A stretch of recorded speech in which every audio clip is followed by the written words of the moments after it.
A lot of games in Gamecocks athletics this week. Frank Martin doesn't seem too thrilled. What do you have for us, That Stacey? is true. There were a lot of games, and we'll start with the Gamecocks men's basketball team. They hosted UMass this weekend, and like DJ said, Frank Martin was none too happy after the game.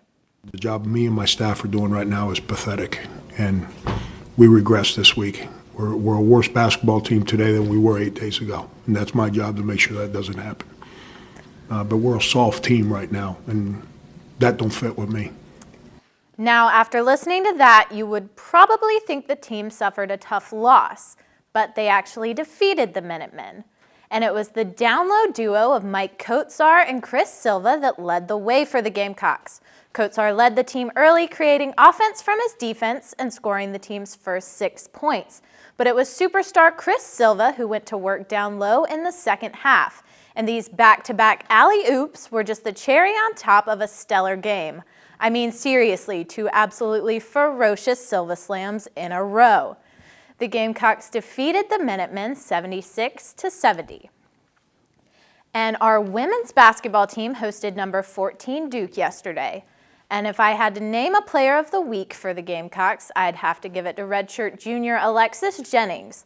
The forward led the team with 21 points and 10 rebounds in their 72-52 win over the Blue Devils. The Gamecocks scored 54 of their 72 points in the paint, a majority of which were courtesy of Jennings and All-America Asia Wilson. And the women's soccer team saw their historic Final Four run come to an end on Friday. The team traveled to Orlando to take on the number 1 ranked Stanford Cardinal.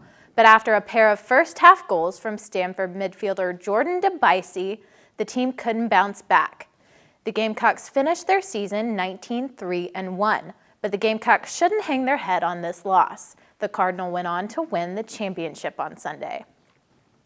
And football fans everywhere are rejoicing as the College Football Playoff Committee released their Final Four rankings. And 3 out of the 4 teams heading to the playoffs are close to home.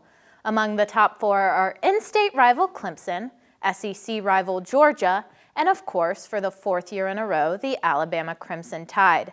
The Oklahoma Sooners are the out west outsider of the playoffs this year. The semifinals begin on January 1st. And like Rashawn said earlier, the Gamecocks are heading back to Tampa to take on Michigan in the Outback Bowl. This is a rematch of the 2013 bowl game, and if you don't remember, I'll just refresh your memory of what happened there. Pressure! Penny just dives in!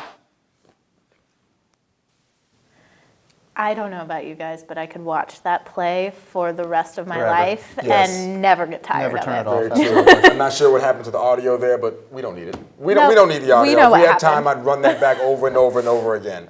And when we come back after the break, find out which car company has plans to take you to a galaxy far, far away.